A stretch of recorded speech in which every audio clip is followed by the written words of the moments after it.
Поздрав посебно до председател на нашата партија, најсилниот председател за мене, господин Зоран Заев, и за идниот председател на Република Северна Македонија, Стево Пендаровски.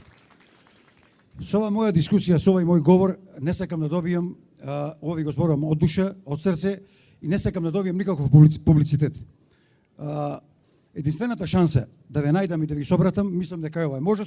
Може би сум погрешил, вие понатаму ќе ми кажете дали е така.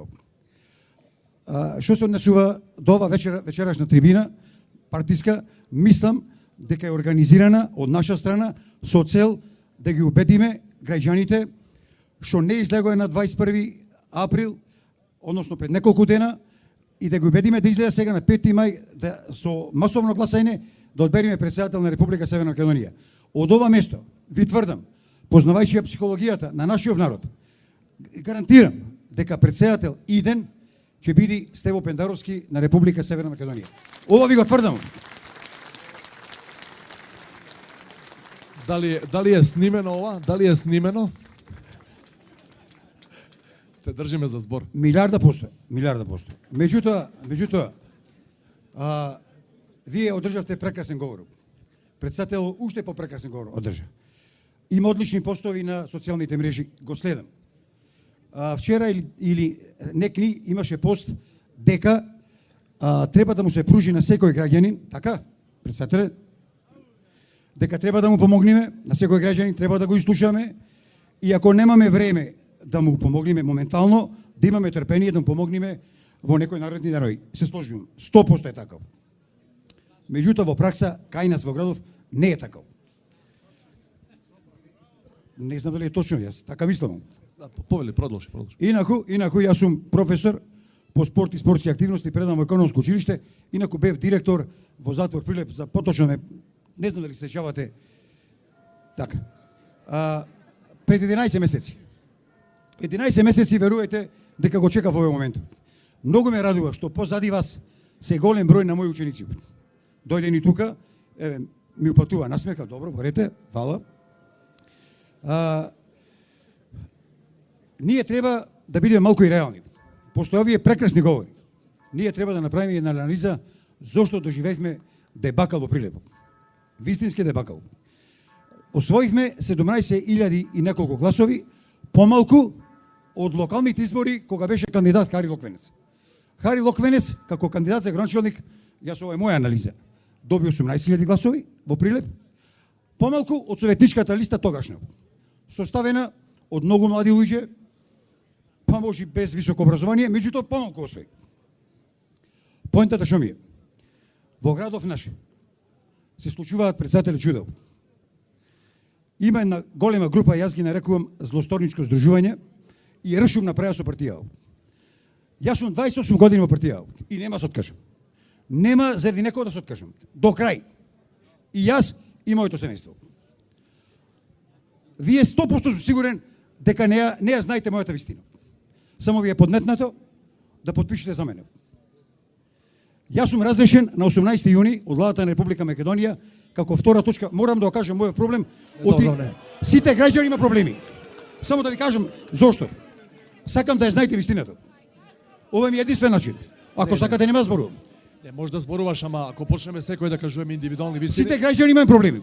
Да ти даде одговор. Сакам да ја знаете вистината.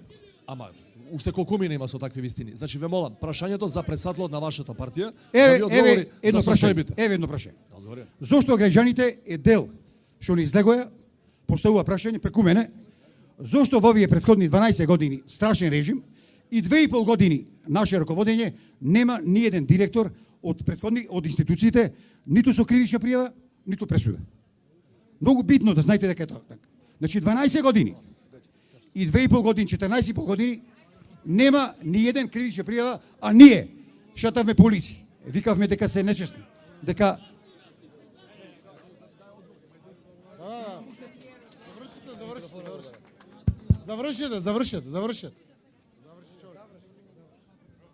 Завршете, професор.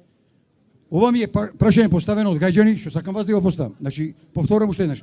Зошто претходниве 12 години ни еден директор, а му викавме, шетавме по митинзи со шарена револуција, до се и се што дека крадели, затоа ги сменивме. Зошто нема ни еден директор од сегашниве директори поставени ни една кривична пријава и пресуда за нив, за претходниве. Доколку нема, ние не требало да ги смениме.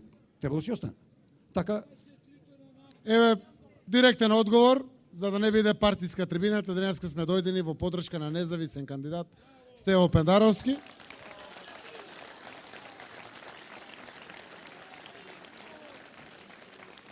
Мислам дека бројката ми е точна, ако не е приближно, тука е.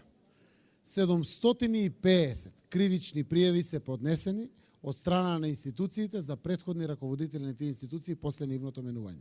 750. Се водат истраги, предистражни постапки, дел се пресудени, дел фативме и луѓе од СДС, ги осудивме, еден беше градоначалник на Новосел, и апсолутно предрасуди за владење на правото немаме никакво. Работата е што извршната власт не ја биравме да биде судски совет или суд. Извршната власт ја биравме да ја води извршната власт, да води државата напред, да ги води финансиите, да ја води меѓународната политика, да ја води економијата, правниот систем и слично. Судовите треба да ги донесат одлуките. И паѓат одлуки. Јас знам дека не сме задоволни дека тие одлуки досега може и требало сите да бидат донесени. Но нашиот правосуден систем дава можност да судиите, бранителите и тужителите, обвинителите, менаџират со самиот судски процес. Но не може да го избегнат тој судски процес. И пресуди паѓат. И ќе паѓат пресуди.